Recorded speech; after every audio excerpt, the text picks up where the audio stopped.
It's real. And for the Rumbling Clan watching on YouTube, I apologize. We did drop off of YouTube. We should be back on now. Going there. I'm not sure what happened, but the Keenan Allen thing is frustrating.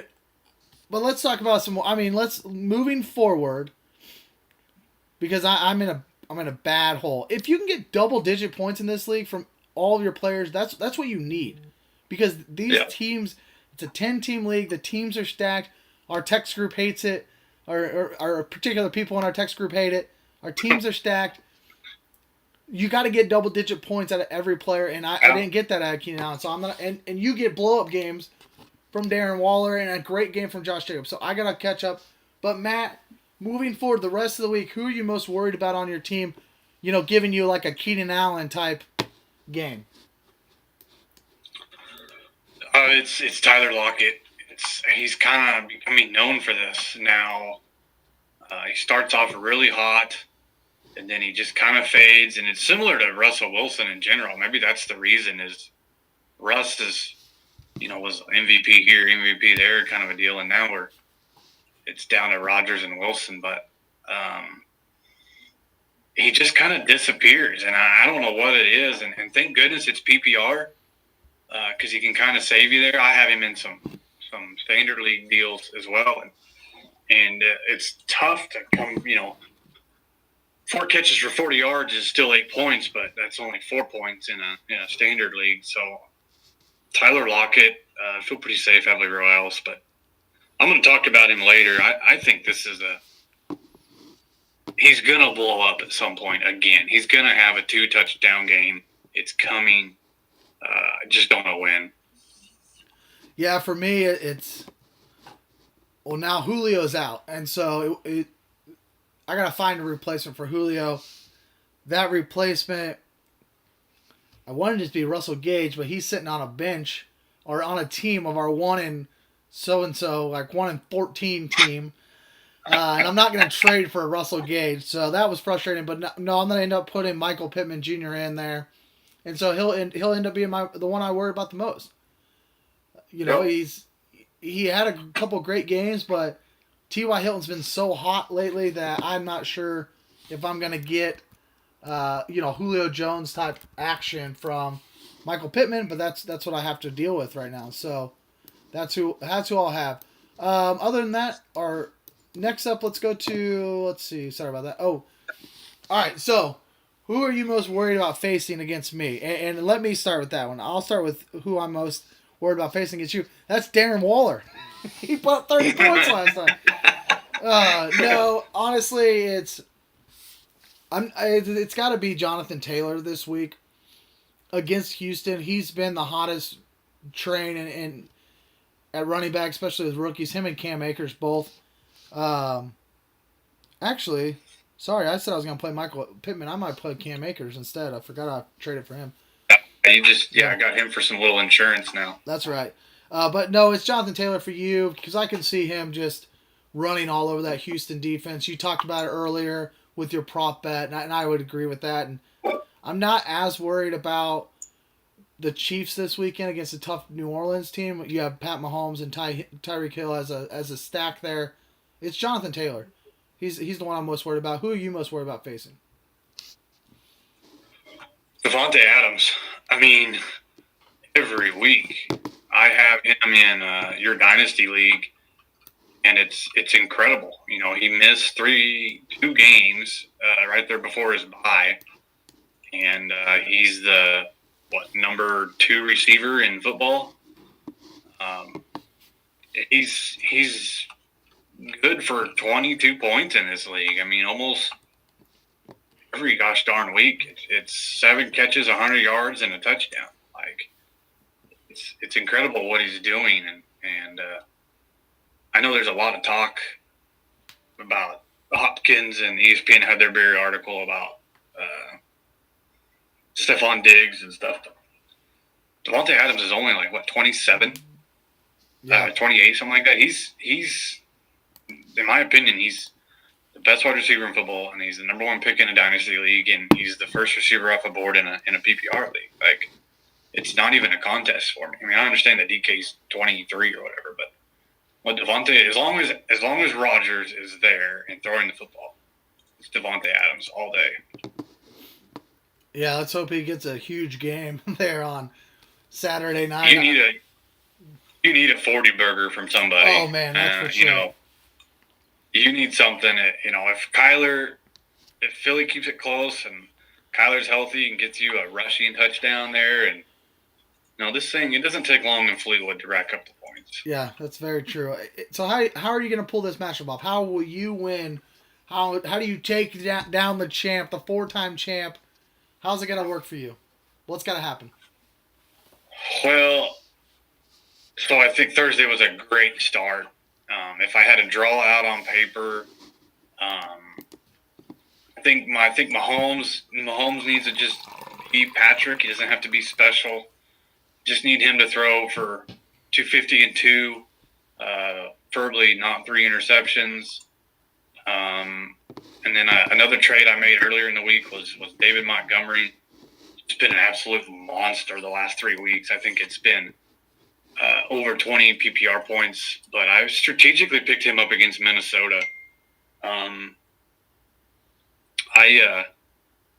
I think they win this game. Sidebar, I think that's a great underdog bet if you want to lay that on some money line. But I think Chicago wins this game, and I think David Montgomery's a big part of it. So I think after Thursday night and that start I got, it's going to come down to that David Montgomery and then Patrick just being Patrick. And if I can get a touchdown thrown at Tyreek, it's probably just a bonus at this point. Yeah, and I was off Tyreek what last about you? week. What about you? What's the comeback story look like? You're down 47. Down 47. You've had 2 people play. I've only had 1. So that's, right now, per ESPN, is projected 183 to 143. We understand projections don't really mean anything, especially in this league. We've seen it happen before. The thing number 1 that needs to happen is Drew Brees needs to play, and we heard earlier this morning that Drew Brees looks like he's going to be playing. And the reason that is because I have both Alvin Kamara and Michael Thomas. Yeah. And both of those guys immediately take a step forward with Drew Brees at the helm. So, step 1, get him active, get him out there. If I need to come rub his legs or glutes or ribs or pecs, whatever he needs me to do for him, I'm there. I'm his man. I'm coming for you, Drew. I'll do whatever it takes. After that, I needed 20 points every single person. Every single player, I got to get 20 points from.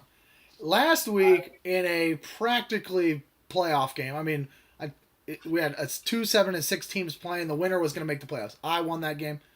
At one point, I remember in our text group, it was like bang, bang, bang, like 3 or 4 touchdowns in a row by all my guys. I got to see more of that this week. I got to get some touchdowns all over the place. And then lastly, the very last thing I think that I need to happen is I need the Rams 2 touchdowns.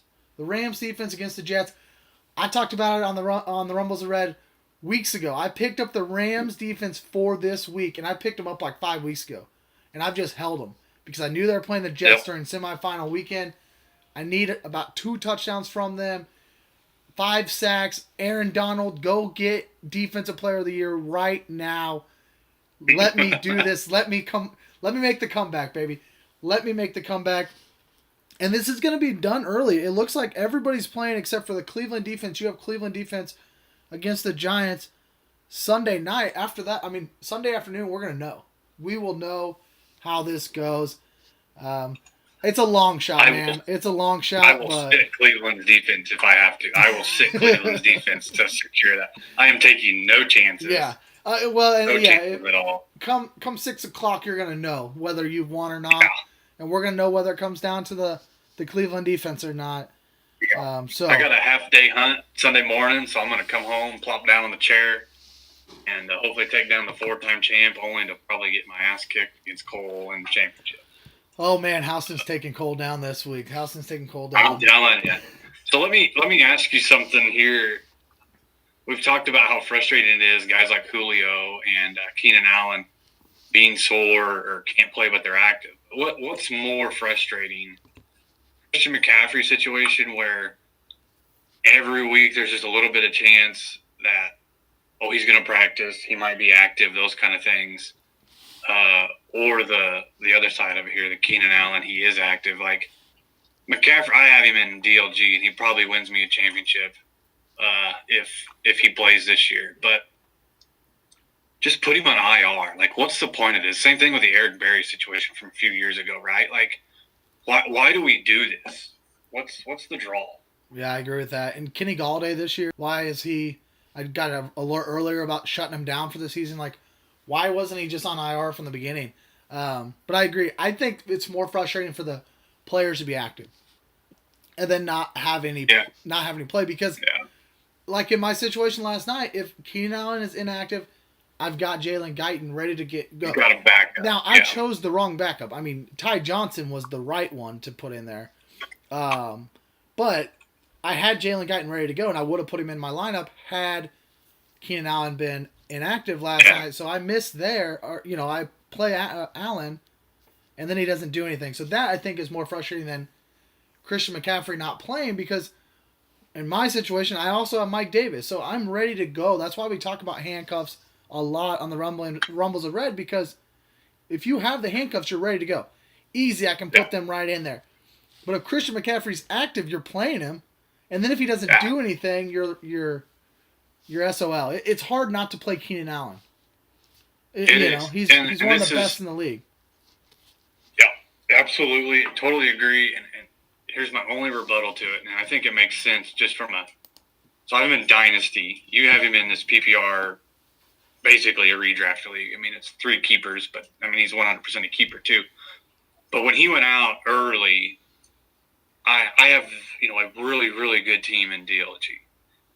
And I have depth in this league too, almost to the point where I haven't had to make moves other than maybe a defense or two. So when he went down early in the season, I did not go after Mike Davis because there was guys that I didn't want to drop to hold that spot. And so now, yes, in most instances, I should have had a backup. I should have had a plan for McCaffrey. But in that situation, I just didn't. I was willing to say, you know what, if I lose 1 or 2 of the next 4 games while he rehabs, so what? Because I know I have the best team from top to bottom, and I'm willing to take that chance once I get to the playoffs. And then here I am, knocked out week 1. It is what it is. Next year's the 3-year, but both of them are extremely frustrating. But I think, kind of like you said, I think it depends on what style of league you're in, with a redraft or a keeper, or what situation it is. Yeah, absolutely. And then whether or not you have 1 or 2 IR spots to put them on, those kind of things. It's all there. We want to get to our red 6-pack here, but before we get there, we've been talking a lot about fantasy football, and maybe your season's over for season long, but it doesn't have to be over altogether. Join us this playoff season for our fantasy football league. During the NFL playoffs, you'll choose a lineup each week, accumulate the points throughout the entire playoffs. We'll pay out at least the top 3. And don't forget, as a listener of the Rumbling Clan, you have an opportunity to go share our sponsor's Facebook page, Homefront Realty. Chris has gone ahead and spotting 10 people half of their entry fee just for sharing his Facebook page at Homefront CG on Facebook. Enter into the contest, half price. Text me or DM me to enter our fantasy league during the NFL playoffs. And let me tell you a little bit more about Chris. I talked to him a couple weeks back, and he keeps telling me it is a seller's market. It is a seller's market. So if you're the right guy for you, go ahead and contact him today. But you might be out there, maybe you're looking to buy, and maybe you're like, oh, it's buyer beware, it's a seller's market. But that's not the case. Right now, interest rates are so low that it's a great time to buy your dream home. Contact Chris Grieve today at 620-212-0221 to get your home buying or selling process started. Again, that's 620-212-0221. About screwed that up there. Email him at grievechris@kw.com. Find him all over social media at HomefrontCG. Share his Facebook page to enter our contest, half prize. Homefront Realty, LLC. Serving all for those that have. All right, we're gonna finish up here, Matt, with some quick hitters. Our red 6-pack, just to have a little fun. Just we're gonna kind of fly through these. I know we're hitting about, I don't know, we're probably all the screw ups that we've had. We're probably sitting around 45 minutes or so. Well, we're gonna make it happen. And before we get started, let me hit this drop.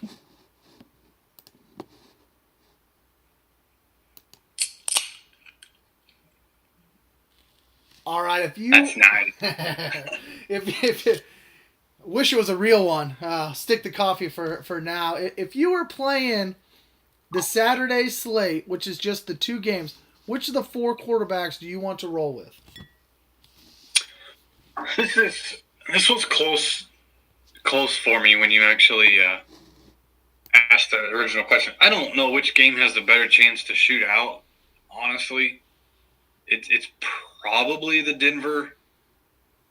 Or was it Denver and Buffalo game? But I'm going to take Rodgers. I'm going to take the safe play.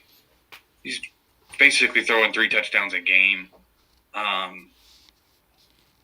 The thing about Aaron is Aaron Jones on the other side of that too is they're almost more likely to throw a fade or a swing at the 3-yard line than give it to Jones, and you've got to like that upside. So probably that right there is the difference maker between him and Josh Allen for me.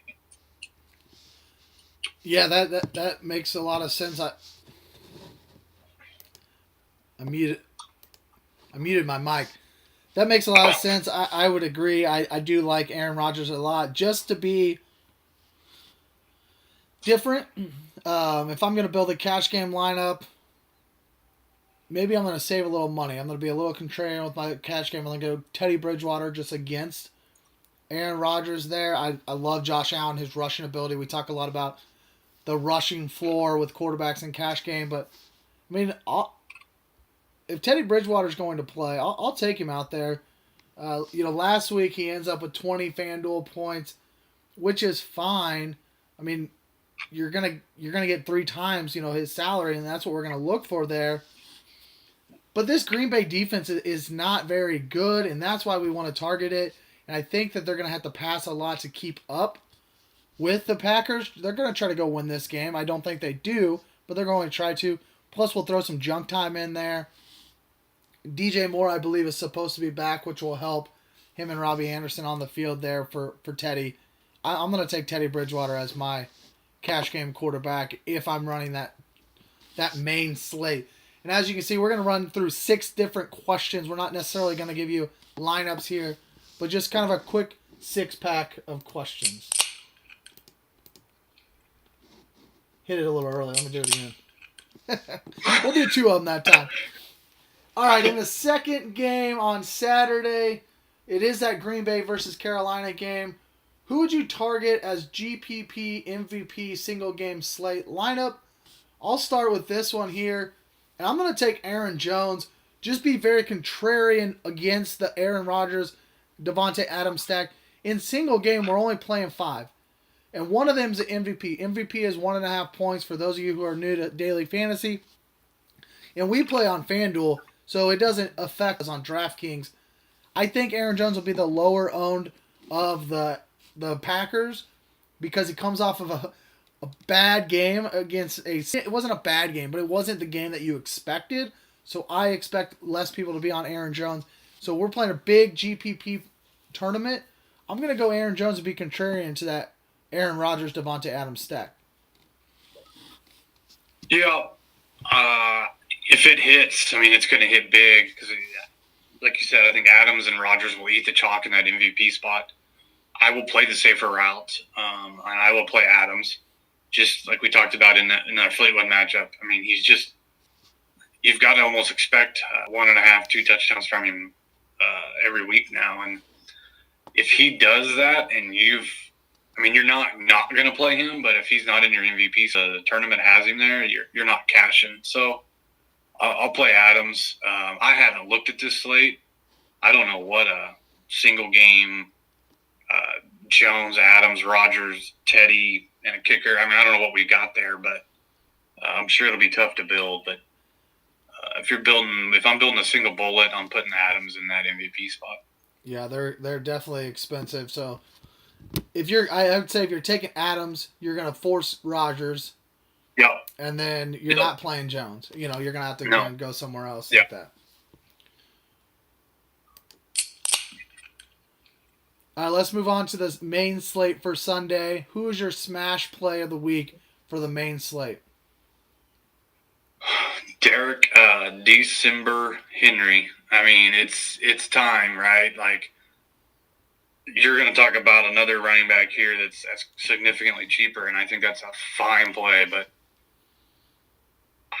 it's December. I don't know what else to say. Just put him in. It's Detroit and move on.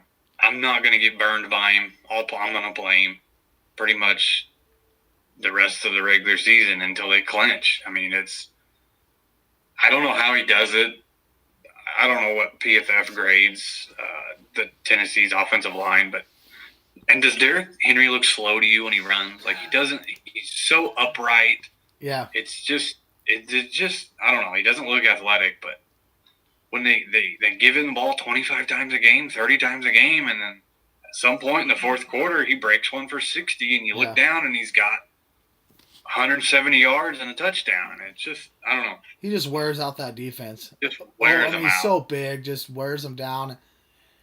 And I if you're watching on YouTube, you see me shake my head and I'm smiling because Derrick Henry has been very frustrating with me, and this has been, I've been in this 4-week dark hole for fantasy football. I don't know what it's been about me recently, but I don't play Derrick Henry and he goes off. I play Derrick Henry and he was so bad. That was a game against crap. Who they played a couple weeks ago? They played a game and they got down really early. Cleveland. 2 weeks ago. Yeah, I was like Cleveland. 60 Playing yards against Cleveland, he does nothing. Last week, I'm like, you know what? Screw this. I'm tired of Derrick Henry, and he goes off for 200 yards. It's just, I haven't hit on the big running backs the last couple weeks, and it's been frustrating. Yeah. This week, I'm going to go Jonathan Taylor as my smash play of the week. Nearly $3,000 less than Derrick Henry, which is why I really like him. I might build a cash lineup with both of these guys in it. Yeah. Jonathan Taylor, we've talked about him 3 times already today. Apparently, we're in love with Jonathan Taylor. He's getting all the work. He put up 21 points against Houston just 3 weeks ago. That's 3 times his salary. We'll take that in cash all day long, and we'll move on. Love Jonathan Taylor as my smash play of the week.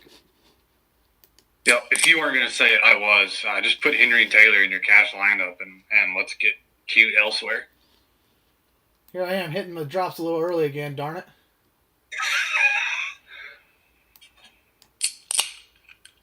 There it is, number 4. Who will you be fading in the main slate is the question, and I'll go first. And it's the Chiefs offense. I'm not saying I'm going to have 0% of the Chiefs offense, but I'm not going to have a lot of Tyreek Hill, Patrick Mahomes, or Travis Kelce. I definitely won't have as much as the field will have on these guys. I faded Tyreek Hill last week as well. That didn't quite work out. I mean, he had a rushing touchdown and then the long bomb. And you have that. Every single game you have the long bomb to Tyreek. But you did see last week he didn't have near as many catches last week. And so I think against another really good defense, they're going to be fine. I hope they win the game, obviously. I just don't expect them to have big enough fantasy outputs to pay off for those high salaries that they are. Yeah, I agree. I really do. I think New Orleans is kind of known for can play a junk game down there too. So I'm going to go a similar route here. I'm going to take the Patriots against the rookie quarterback narrative, and just say the Dolphins offense. Disclaimer: I did pick up Lynn Bowden Jr. In my beer league playoff matchup. I've kind of struggled with a running back 2 all season in there. But ESPN gave him running back wide receiver eligibility this week. And with all their injuries and stuff, I mean, if I can get 4 or 6 catches out of him, I'm going to take that in that spot. But absolutely. Outside of that, I'm not playing Tua. I'm not playing any of them. I think Miami probably squeaks this game out, but I don't think it's a good game for fantasy purposes, it's probably a good game for an under hit too. But I could see Cam having one of his weird one-offs too, and putting up 28 points. So I'm just going to probably stay away from this game altogether. But Dolphins offense, not interested. Absolutely. Patriots defense against a rookie quarterback, I'm all in on that.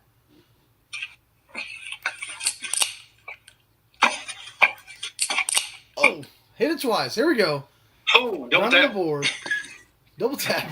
All right, number 5. Who is your favorite sub 6,000 wide receiver on the week? We're talking FanDuel.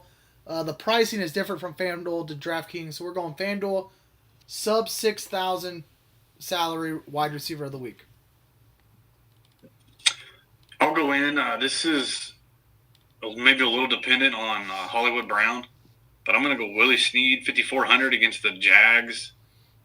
This game still has I think a 49 total. That's pretty. I don't know. You can ask Trevor. For our listeners, I'm just not on this Ravens offense. I think I'll probably eat crow here, but I think we're seeing. I mean, I just don't believe in Lamar.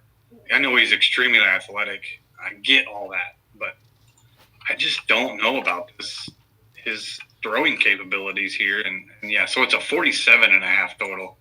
So that's higher than I thought. But anyway, back to my pick here. Willie Snead. You got Hollywood Brown currently on the COVID list here.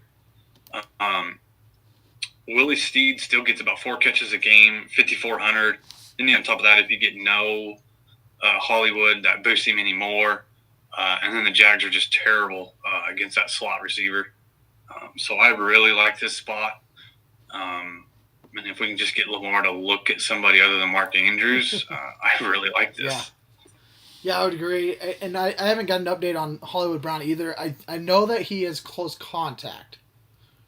So I don't believe he was the one. So correct. Close contact, from my understanding, got to test negative like so many times. It's got to be so many days before they can get back in. Not sure, just monitor that. But I like the Willie Snead pick if Hollywood Brown is out. And I'm going with a guy who I was thinking if a guy was out, and now we have the confirmation this morning, Julio Jones is out. So I'm going Russell Gage, $5,700. He will be in my cash game lineup. The Tampa Bay defense, they can be had. And I know Matt Ryan's going to suck this week because Julio's not out there. We all know the narrative with Matt Ryan and Julio. But that doesn't hinder his pass catchers. They're usually still okay. Calvin Ridley will be okay. I really like Russell Gage at this price point. He's had at least 7 targets in 3 of the last 4 games.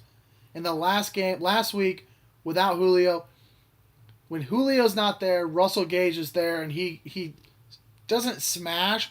He doesn't explode for 30 points like a Devontae Adams would do, but he's going to get you 15 to 20 points, and that's all we need. At $5,700, we get more than 2 times his salary. We're going to love that.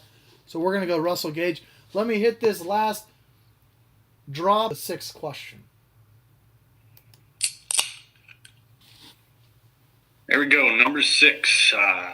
Highest scoring stack on the main slate. No research, just hit me with a gut shot. Something that maybe contrarian might win somebody $1 million. $1 million. That's what we're going for here. $1 million. For me, $1 million has like GPP $1 million, or you're just saying straight up highest scoring stack? Okay, give me the straight up highest scoring stack. Maybe not the low contrarian, but who we get to Sunday night, who's going to be at the top of the leaderboard there? Yeah, and it's a difficult one here, right? There's not a lot of big time quarterbacks on the main slate here, and I'm actually looking at the wrong thing. I was looking at just Sunday only. I don't want that. I want main slate here, and it's going to be an afternoon game. I don't like any of the morning game, or sorry, for us it's 12 o'clock, but for real ones it's afternoon. I don't like any of them. I'm actually going to go to the afternoon here. I'm going to take Drew Brees and Michael Thomas. Against the Chiefs defense, Drew Brees, if he's supposed to be back, he's supposed to be healthy. The Chiefs defense is let's be honest, I mean, they just gave up 30 points to the Fighting Dolphins. I think the Chiefs will score. I told you earlier I'm a little down on their offense, and that's mainly because I think he has to spread the ball out a lot more than normal. He's not going to just be able to target Tyreek Hill. So I think this doesn't become like a blowout, but I think it could be sneaky blowout or high scoring game here. Taking Drew Brees, Michael Thomas. It's the only guy he throws to. When Drew Brees plays, he only throws it to Michael Thomas. This is the Michael Thomas breakout game we've been waiting for all season long. Alvin Kamara goes off. Drew Brees goes off. Michael Thomas goes off. I come back in Fleetwood, and they win somebody $1 million. I was going to say, you're just saying that because you need 25 apiece from them in Fleetwood. Damn right. I see your narrative. I see it. Okay, so we've talked a little bit about this already. I'm going to go Russell Wilson, Tyler Lockett against Washington. I just think it's Tyler is coming. He's going to blow up here before this. I think this is where it ends up. I think this game stays a little close. And I think Russ finally gets his again. I see Russ going 300 here, running around a little bit, 303, and I'll say just for the fun of it, I'll say 2 of them go to Tyler for a good blow up day. Hell yeah. I talked a couple weeks ago. I am not a big believer in Tyler Lockett right now, but that's the kind of play that wins the $1 million, right? That's the play that nobody's on right now. Nobody's on Wilson and Lockett. They're against that tough defense in Washington. That's the GPP stack that you're going to look for to hit and win a lot of money there. Well, Matt, this has been fun. I know we had a lot of issues kind of with the YouTube and with the recording, but I think we made it through. We made it through the first one. I hope that, the Rumbling Clan sticks with us again. If you would like us to kind of button this up, keep doing something similar to this, I can come on 2 hours a week. Maybe we get Matt on an hour a week as well. Maybe we talk Matt into doing it forever. But you can help us out by sponsoring the Rumbles of Red. Help us out get to this Squadcast each month. Send me an email, therumblesofred@gmail.com. Like the Rumbles of Red on Facebook. Join Gunsmoke GSPS Facebook group. You can follow Gunsmoke GSPS on Instagram as well. We've got a new YouTube page, The Rumbles of Red. Make sure you subscribe to that. That's what will be next time we're on live YouTube. Follow me on Twitter at Trev's Fantasy Pod. Follow Matt on Twitter at LaRue_Matt. Matt, good luck in your semifinal matchups. Good luck in Fleetwood. I'll be kind and say good luck. You've got a head start. I'm coming back for you. Everyone else, good luck in your semifinals matchups. And, of course, go Chiefs.